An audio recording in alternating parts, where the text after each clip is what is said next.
एक टॉपिक है इसमें कि जो परामर्शदाता है उसकी कुछ क्वालिटीज़ भी होनी चाहिए, कुछ तो गुण होने उसमें चाहिए। तो ऐसे कौन से गुण हों जिसके कारण वो परामर्शदाता एक सफल परामर्शदाता कहलाए। तो संक्षेप में मैं क्वालिटी आपको बता देती हूँ, आप उसमें लिख सकते हैं कि क्या, कि उसमें एक तो आकर्षक उसका व्यक्तित्व होना चाहिए, अट्रैक्टिव पर्सनैलिटी हो उसकी। फिर ये कि वो व्यवहार कुशल हो, टैक्टफुल बिहेवियर हो उसका बच्चों के प्रति, चरित्रवान हो, गुड कैरेक्टर हो उसका, है संतुलित व्यक्तित्व हो, बैलेंस्ड हो, बैलेंस्ड पर्सनालिटी होनी चाहिए, उत्तम जीवन दर्शन, एक गुड लाइफ स्टाइल हो उसका, है ना, समानता हो, इक्वलिटी करे, पक्षपात ना करे, सहयोग, है ना, सहयोग की भावना, ज्ञान के प्रति उत्सुक भी वो होना चाहिए, तो है तभी बच्चों को वो बना सकता है। फिर एक दो पॉइंट और लिख सकते हैं, उत्कृष्ट मानसिक योग्यता उसकी होनी चाहिए, बच्चों का मनोविज्ञान जरूर जाने, बाल मनोविज्ञान की नॉलेज हो, तो ये क्या है कि साइकोलॉजी की नॉलेज उसे होनी चाहिए। फिर अध्यापन में निपुण हो, एक्सपर्ट इन टीचिंग, फिर भाषण कला में दक्ष हो, है ना, तो क्या है, कैसे एक्सपर्ट होना चाहिए, कैसे वो भाषण दे, इस कला में भी उसे निपुण होना चाहिए। फिर व्यावसायिक रूप से प्रशिक्षित होना चाहिए, है ना, प्रोफेशनल रूप से वो ट्रेंड हो।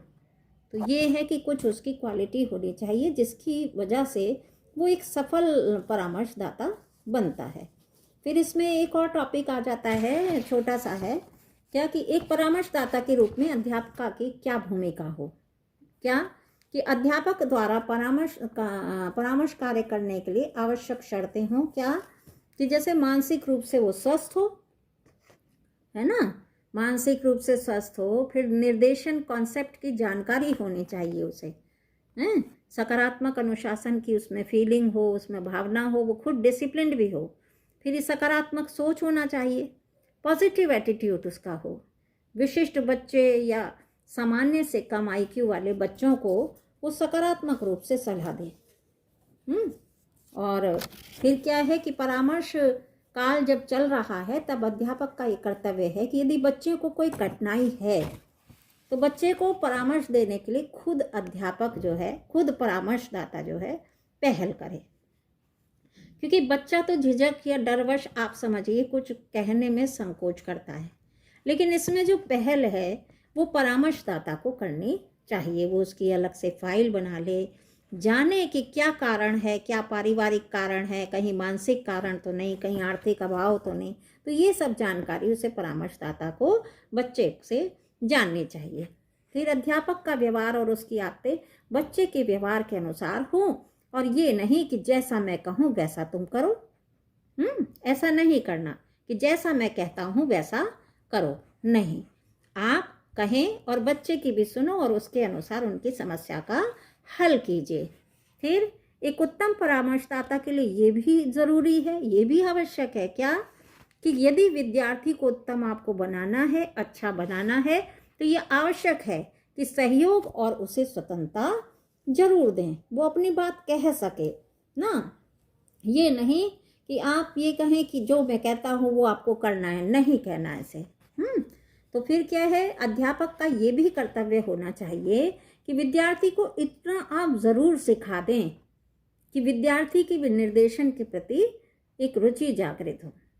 ठीक है। उसके बाद अध्यापक को एक परामर्शदाता के रूप में शैक्षिक वैयक्तिक जानकारी एकत्रित करने की भी इंटरेस्ट होना चाहिए, रुचि होनी चाहिए, ठीक है। उसके बाद ये कि विद्यार्थियों के समायोजन एवं उत्तम बनाने के लिए अध्यापक के लिए ये भी ज़रूरी है कि बच्चों को पाठ्येतर क्रियाओं की जानकारी देना, अनेक शिविरों की जानकारी दें, व्यावसायिक जानकारी, ये सब अध्यापक परामर्शदाता के रूप में उन बच्चों को दे सकता है ना। तो निष्कर्ष में आप क्या कह सकते हैं, निष्कर्ष में यही बता सकते हो कि एक परामर्शदाता के रूप में ये शर्तें हों, क्या कि एक निर्देशन प्रशिक्षण प्राप्त हो, अध्यापक में अनुशासन होना चाहिए, बच्चे और समस्याओं का निदान करें बच्चों की, अध्यापक का एक निजी उद्देश्य यही होना चाहिए कि हमें बच्चों का सर्वांगीण विकास करना है, और परामर्श काल में अध्यापक के कर्तव्य होने चाहिए। अध्यापकों की अभिवृत्ति, सहयोग, समानता, निर्देशन के प्रति रुचि उत्पन्न करना, है ना, जानकारी एकत्रित करने में सहायक, विद्यार्थियों का कैसे समायोजन करना है, कैसे उनका सर्वांगीण विकास करना है, इस सब की जानकारी जो परामर्शदाता है उसको होना चाहिए। तो ये टॉपिक भी मैंने आपको संक्षिप्त में जानकारी इसकी दे दी है। कल फिर इसी पेपर का एक और वीडियो मैं आपको जानकारी देती हूँ। तब तक के लिए नमस्ते।